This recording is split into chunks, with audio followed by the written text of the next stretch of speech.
March மாதம் தமிழகம் வந்து கொலைக்களமாக மாறிவிட்டது. அதாவது டெய்லி ஒரு கொலை இல்லை 2 கொலை இல்லை 3 கொலை நடந்துகிட்டு இருக்கு. அதாவது ஆட்சி முடிய போகுதுன்றதுனால திமுகவினுடைய அந்த நலம் விரும்பிகள் என்று அறியப்படுகின்ற ரவுடிகள், திமுகவினுடைய மிக வேண்டப்பட்டவர் என்று அறியக்கூடிய திமுகவினுடைய நிர்வாகிகள், இவங்க எல்லாரும் சேர்ந்து முடிக்க வேண்டியதை முடிச்சிருவோம். ஏன்னா ஆட்சி முடிய போகுது. திமுக 5 வருஷம் கழிச்சு என்னைக்கு ஆட்சியை விட்டு மறுபடியும் ஆட்சி கட்டில் அமர்ந்ததே இல்லை. அதனால இப்போ முடிச்சாதான் உண்டுன்னு யார் யாரெல்லாம் பிளான் பண்ணி வச்சாங்களோ எல்லாத்தையும் கொன்று புதைச்சிக்கிட்டு இருக்காங்க.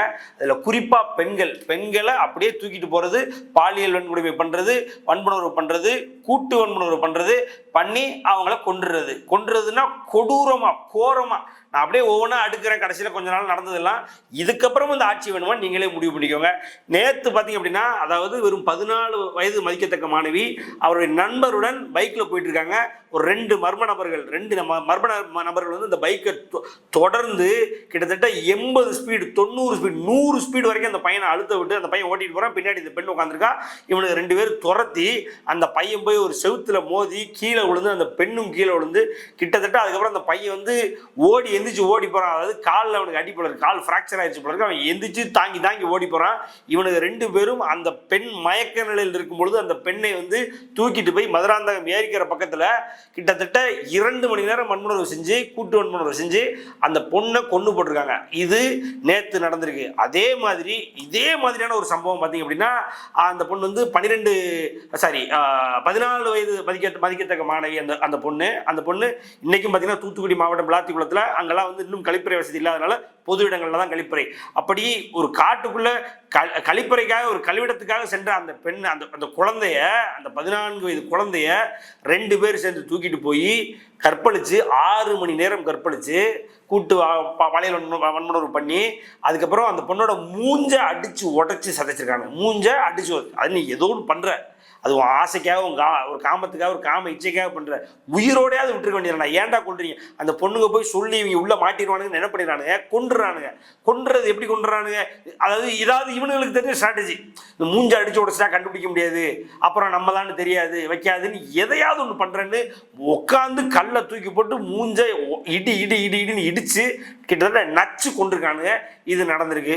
நாமக்கல் மாவட்டத்தில் பார்த்தீங்கன்னா இதை விட பரிதாபம். ஒரு 7 வயது குழந்தைய சிசிடிவியில் வருது. நீங்கள் பாருங்கள், நாமக்கல் மாவட்டம், அதாவது போக்சோ கேஸ் அப்படின்னு அடிச்சு பாருங்க. அப்படின்னா சைல்டு அட்டாக் ஆன சைல்டு அப்படின்னு ஏதாவது அடிச்சு பாருங்க, வரும், கூகுளில் வரும்.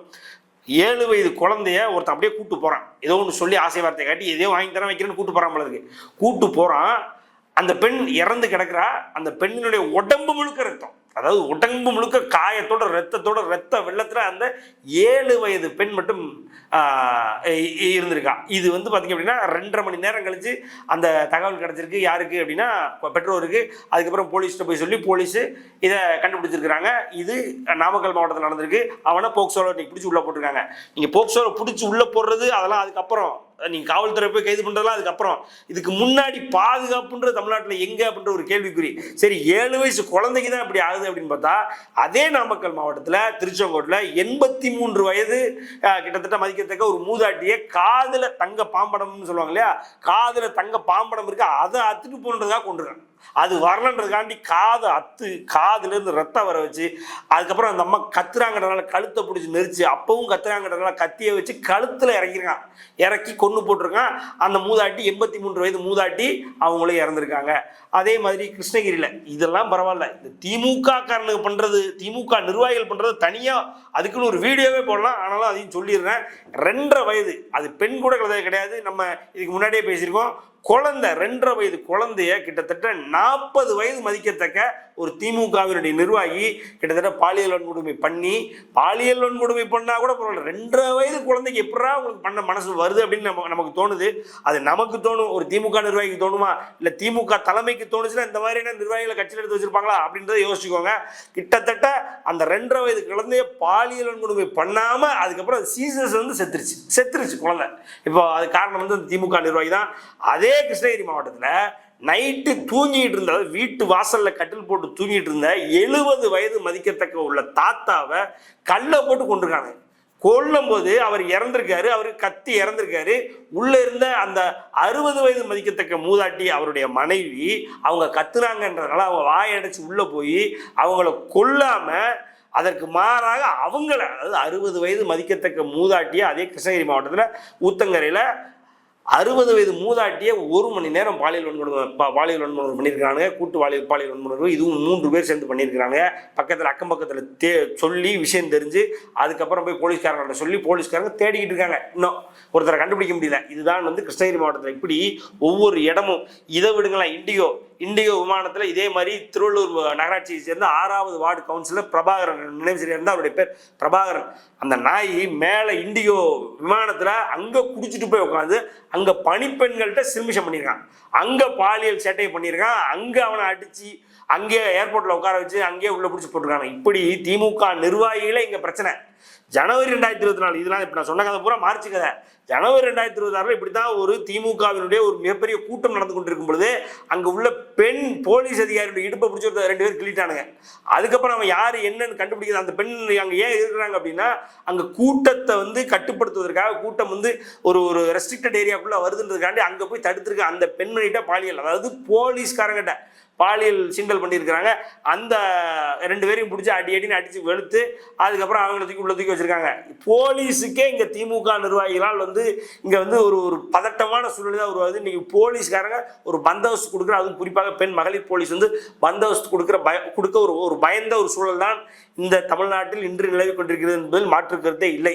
சரி, பொது வழியில தான் அப்படி நடக்குது அப்படின்னா, கிட்டத்தட்ட பள்ளிகள் கல்லூரிகள் நடக்கிறது எடுத்துக்கிட்டீங்க அப்படின்னா, அன்னைக்கெல்லாம் பார்த்தீங்கன்னா திருச்சி மாவட்டத்தில் ஒரு அரசு மேல்நிலைப் பள்ளியில் பணியாற்றக்கூடிய ஹெட் மாஸ்டர் அண்ட் அதில் வேலை பார்க்கக்கூடிய இன்னொரு டீச்சர், அந்த 2 நாய்களும் சேர்ந்து கிட்டத்தட்ட 20 பெண்களுக்கு மேலே பாலியல் சீண்டல், அதாவது இதை காட்டு அதை காட்டு, பாத்ரூம் போகும்போது ஒதுங்குறது, அது இதுன்னு தேவையில்லாத சேட்டைகள். அதாவது பாலியல் சேட்டைகளில் ஒரு பள்ளி ஆசிரியர் இந்த அளவுக்கு கேவலமாக இறங்கி பண்ணுவானுங்களா அப்படின்ற அளவுக்கு ரொம்ப கேவலமாக பண்ணியிருக்கிறாங்க. ஒரு பெண் போய் அவங்க பெற்றோர்கிட்ட சொல்லி அந்த பெற்றோர் மூலியமாக வழக்கு போலீஸ் ஸ்டேஷன் விசாரிக்கிறதுக்கு டைம் ஆக்கியிருக்காங்க. எப்படி போலீஸ் ஸ்டேஷன் இந்த வழக்கை எடுத்துக்கொண்டு விசாரிக்கிறதுக்கு டைம் ஆகி அதுக்கப்புறம் ஒரு வழியாக விசாரிச்சிருக்காங்க. இது திருச்சியில் ஒரு அரசு மேல்நிலைப் பள்ளியில் நடந்திருக்கு.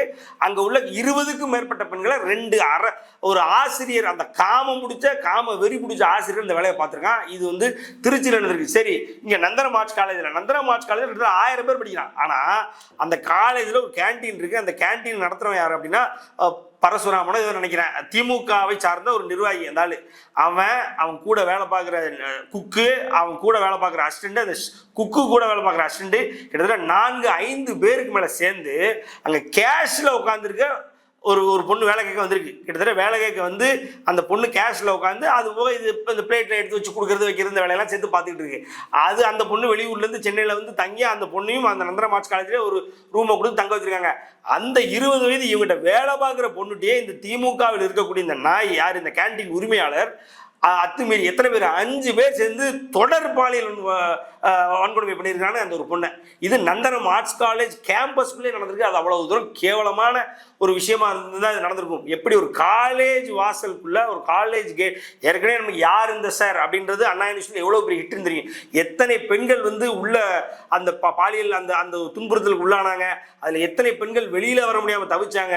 வெளியில் வந்த பெண்களுடைய எஃப்ஐஆர் முதற்கொண்டு அந்த பொண்ணுடைய ஃபோன் நம்பர் டீட்டெயில்ஸ் வாட்ஸ்அப் சாட்லேருந்து எல்லாமே எப்படி வெளியில் லீக் பண்ணாங்கன்றதால நமக்கு தெரியும் யார் இந்த சார் அப்படின்ற விஷயம் அனைவருக்கும் தெரிந்து கொண்டு. அதே மாதிரி இன்னைக்கு நந்தனம் ஆர்ட்ஸ் காலேஜில் பள்ளிகள் கல்லூரிகளில் கூட இன்னைக்கு உண்மையான நியாயமான வாழ்க்கையை வாழ முடியாத ஒரு சூழல் இருக்கின்றதுல எந்த ஒரு மாற்று கருத்தும் இல்லை. ஸோ அதனால் மக்கள், அதாவது மீதி இருக்கக்கூடிய திமுக ஆட்சியும் எப்படியாவது அகற்றணும், எப்படியாவது திமுகவினுடைய கோரப்பிடியிலிருந்து மக்கள் தங்களை தாங்களே காப்பாற்றிக் கொள்ள வேண்டும் என்ற ஒரு உன்னதமான ஒரு முக்கியமான ஒரு முடிவு எடுக்க வேண்டிய தருணத்தில் இன்று இருக்கிறோம். இன்னொன்று பார்த்தீங்கன்னா உங்களுக்கு தெரிஞ்சிருக்கும், ஒரு ட்ரிபிள் மர்டர்னு இந்த பீகாரை சேர்ந்தவர்களை ஒரு 3 பேர், அதாவது புருஷன், மனைவி, அதே நேரத்தில் பார்த்தீங்கன்னா கிட்டத்தட்ட 2 வயது மதிக்கத்தக்க குழந்தைய கூட செவுத்தில் அடித்து கொண்டானுங்க. ஒரு 3 பீகாரை சேர்ந்தவர்களை கொண்டாங்க. அதே மாதிரி கொஞ்ச நாளைக்கு முன்னால் உங்களுக்கு தெரியும், வீடியோ போட்டானுங்க இந்த ரீல்ஸ் மோகத்தில். இந்த கஞ்சா குடி ஏறக்குறைய பீகார் மாநிலத்தை சேர்ந்தவர்களை ஏன் வெட்டுறனே தெரியாமல் அவன் வெட்டுப்பட்டான். ஏன் வெட்டுறோன்னு தெரியாமல் இவங்க கஞ்சா போதையில் வெட்டினானுங்க. வெட்டி அதை வீடியோ போட்டு ஆர்ப்பரித்து அது இந்தியா முழுக்க ஒரு பெரிய அவமானமாக திமுக அரசாங்கத்துக்கும் குறிப்பாக தமிழகத்துக்கும் பீகாரிய மக்கள்லாம் தமிழர்கள் ஏன் இவ்வளோ கேவலமாக இருக்காங்க அப்படின்னு நம்ம மேலே குறை சொல்கிற அளவுக்கு இந்த ஆட்சி நடக்குது. அப்படின்னா இந்த ஆட்சி எவ்வளவு சீக்கிரமாக அகற்றப்படணுமோ அவ்வளவு சீக்கிரமாக அகற்றப்பட்டால் மட்டுமே தான் நாம் விழித்துக் கொள்ள முடியும். இல்லை இன்னும் இப்படியே தான் நம்ம வாழ போகிறோம், இப்படி தான் நம்மளுடைய வாழ்க்கை அமைய போகுது அப்படின்னா ஒன்றும் பண்ண முடியாது. ஆமாம், நன்றி, வணக்கம்.